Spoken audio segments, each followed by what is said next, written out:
আসসালামু আলাইকুম। সবাইকে শুভরাত্রি। আজকে আমরা একটা টপিক নিয়ে আলোচনা করব, which is related to the banking sector. Uh, it's all about one bank. এই নিউজটি পাবলিশ হয়েছে the business standard, Monday June 30, 2025। The how one bank hide টাকা 995 crore losses through provision deferral. হ্যাঁ, প্রভিশন ডেফারেলের মাধ্যমে one bank কিভাবে তাদের 995 কোটি টাকা লস গোপন করেছে এই বিষয়ে। In a qualified opinion, the auditor reveals that as of December 2024, the bank maintained a total provision of 1,447.62 crore, comprising taka 53.81 crore for unclassified loan and taka 1,393.81 crore for classified loans and advance। অর্থাৎ one ব্যাংকের যারা external auditor ছিল তারা বলতেছে যে তাদের যে ওপিনিয়নটা, সে ওপিনিয়নটা হচ্ছে কোয়ালিফাইড। আর ব্যাংকিং সেক্টরে কোয়ালিফাইড ওপিনিয়ন মানে হচ্ছে যে ওপিনিয়নটা negative. It's not positive, it's a negative report, which is not good for the banking also, and এখানে কোয়ালিফাইড মানে এখানে সমস্যা আছে। কোন বিষয়গুলোতে সমস্যা আছে সেগুলা অডিটররা বলতেছে। The auditor reveals that as of December 2024, যে ডিসেম্বরের 2024 ডিসেম্বর পর্যন্ত দ্য ব্যাংক বলতে ওয়ান ব্যাংক, যে তাদের যে টোটাল প্রভিশন, হ্যাঁ, টোটাল যে সঞ্চিতি রাখা হয়েছিল সেটা হয়েছে 1447.62 কোটি টাকা, যার মধ্যে এর আগে একটু বলে নিয়েছে এই যে প্রভিশনটা রাখা হয় কেন। প্রভিশনটা একটা ব্যাংক তখনই রাখে যে সে তার মূল বিজনেস হচ্ছে কি মানুষকে ধার দেওয়া। এখন ধার দিলে তো সবসময় আপনার যে টাকা ফেরত আসবে এমন তো গ্যারান্টি নাই। অনেক সময় অনেকে ডিফল্ট হইতে পারে, তার বিজনেস ফল করতে পারে, তখন সে টাকা রিপেমেন্ট নাও করতে পারে। তো এই ধরনের যখন সিচুয়েশন অ্যারাইজ হয় তখন ব্যাংক চিন্তা করে যে আমার যেন এই রিস্কটা যখন অ্যারাইজ হবে, আমি যদি তখন হচ্ছে যে আমার এই লসটা যদি ইমিডিয়েট হয়ে যায় তখন আমি এটা ব্যাকআপ করতে পারবো না, আমার বিজনেসটা ফল করবে।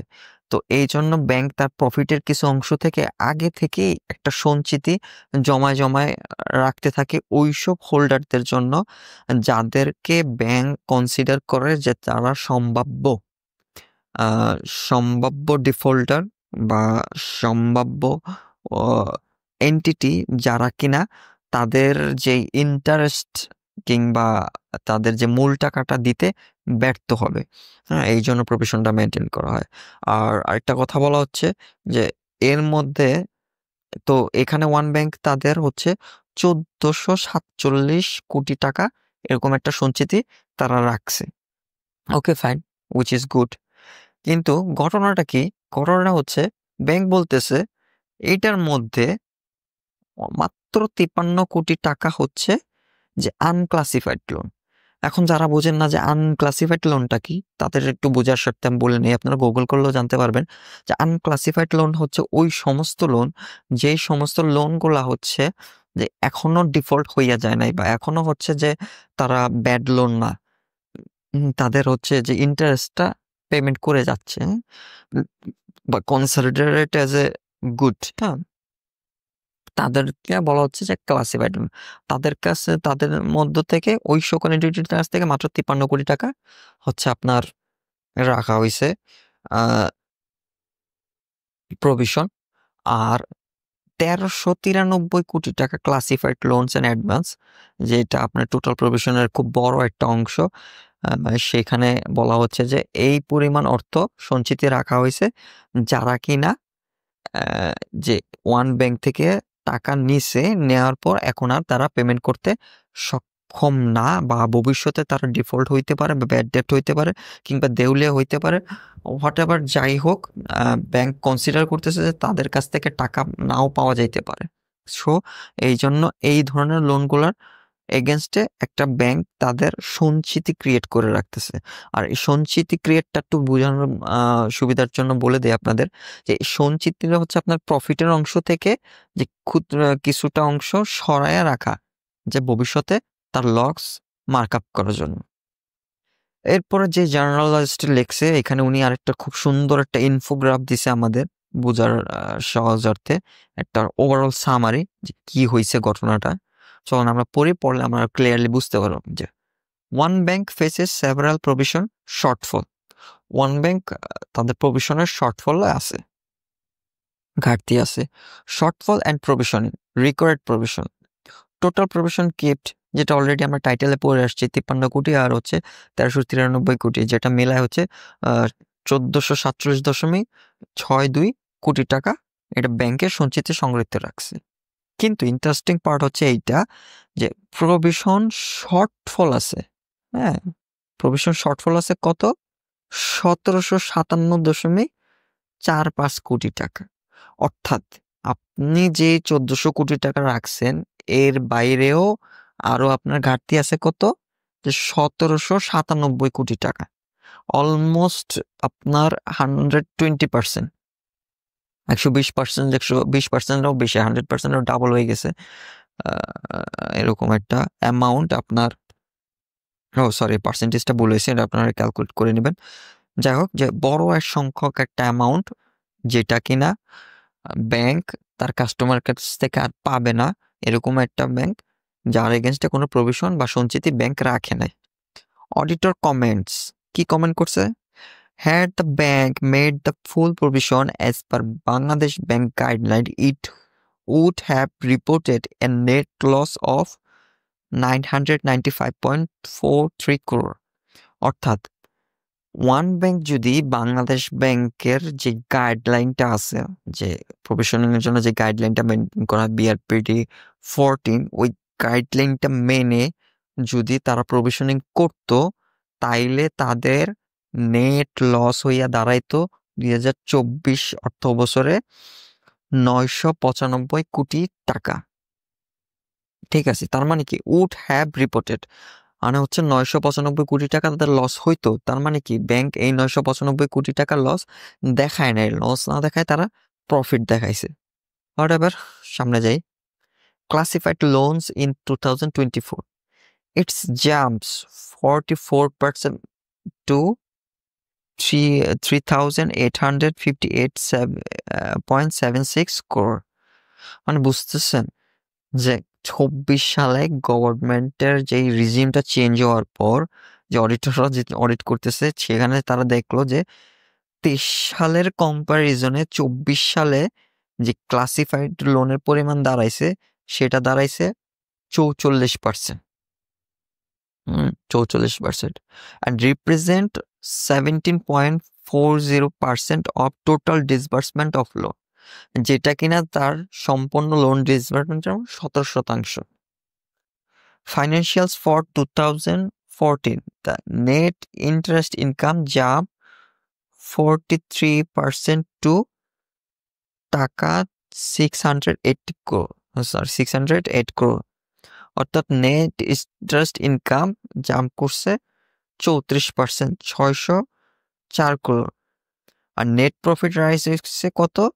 13%, which is equivalent amount of 128 crore টাকা। যার ইপিএস হলো 1 টাকা 20 পয়সা। নেট অ্যাসেট ভ্যালু হচ্ছে অর্থাৎ ন্যাপ পার শেয়ার 22 টাকা 1 পয়সা এবং শেয়ার পার শেয়ার প্রাইস হচ্ছে 6 টাকা 90 পয়সা। আমি ঘটনাটা দেখছেন, এইখানে সে যদি তার প্রভিশন ঠিক মতো রাখতো তাহলে তার লস হওয়ার কথা ছিল 995 কোটি টাকা, সেইখানে তারা প্রফিট দেখাইছে 128 কোটি টাকা এবং নেট প্রফিট রাইজ করছে 2023-এর কম্পারিজনে আরো 13% বেশি। অর্থাৎ 2023 সালে তাদের যে প্রফিট ছিল সেটা থেকেও আরো 13% বৃদ্ধি করছে।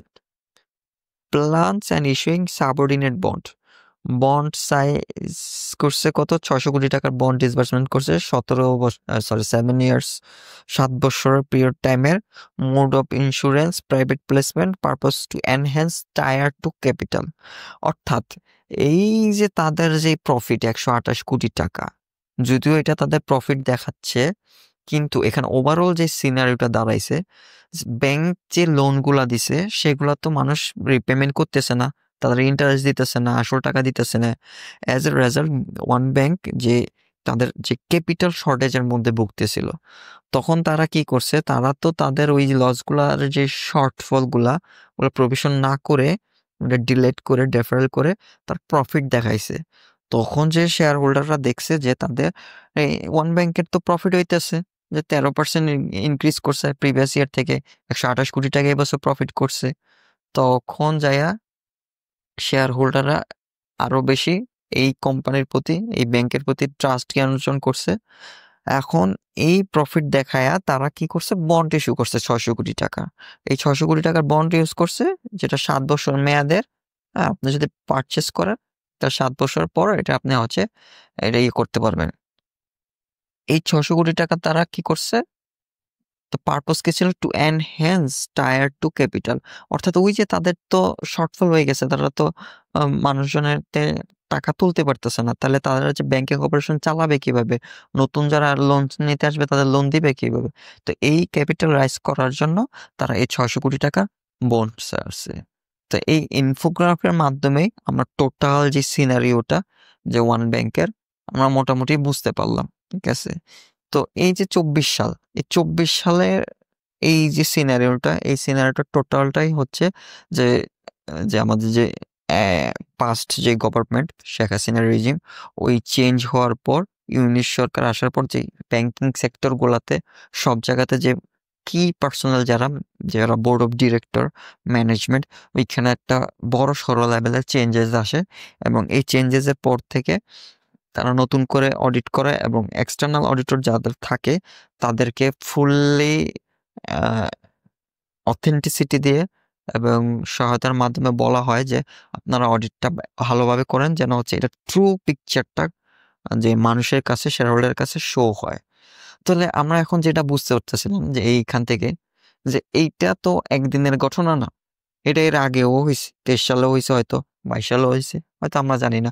24 সালে হয়তো শেখ হাসিনা গভর্নমেন্ট চেঞ্জ না হইলে হয়তো আমরা 24ও জানতাম না, 25 সালেও হয়তো এটা আমরা একটা প্রফিট দেখতাম।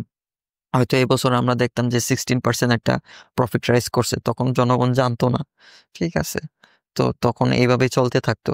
কিন্তু যেহেতু গভর্নমেন্ট চেঞ্জ হয়েছে, অনেক সিচুয়েশন, অনেক সিনারিও চেঞ্জ হয়ে গেছে, অ্যাজ এ রেজাল্ট আমরা যেটা দেখতে পাচ্ছি এখন, যে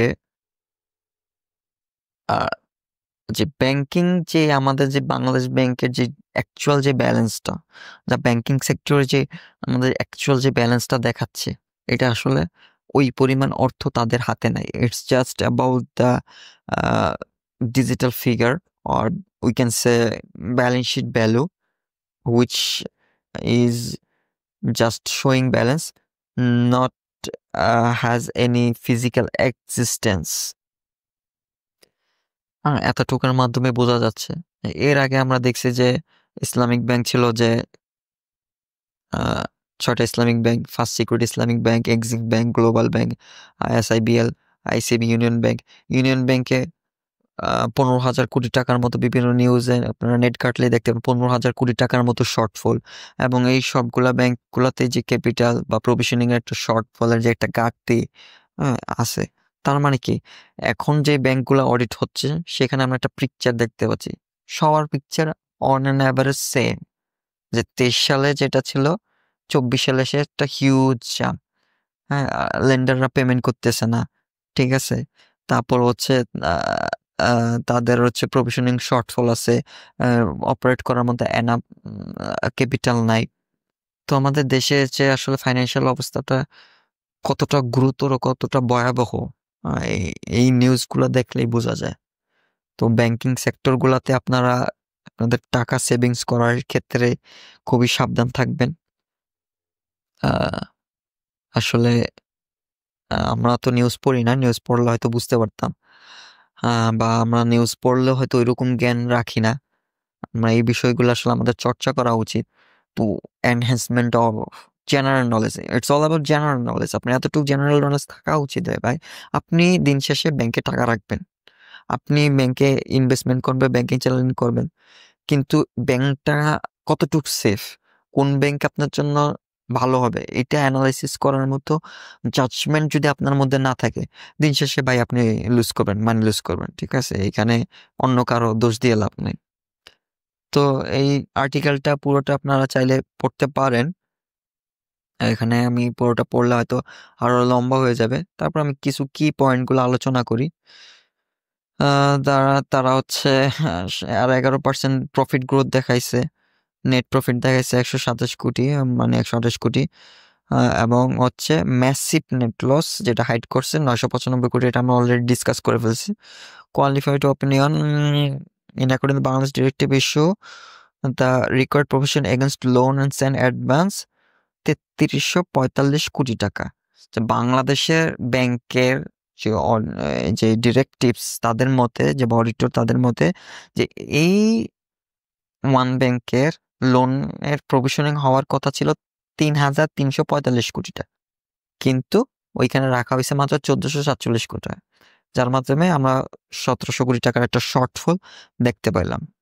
Non-recognize of shortfall was permitted under Bangladesh Bank letter at the bank deferred the required permission, which is allowed the bank to defer the required permission. Bangladesh ব্যাংকের একটা লেটারের মাধ্যমে তাদের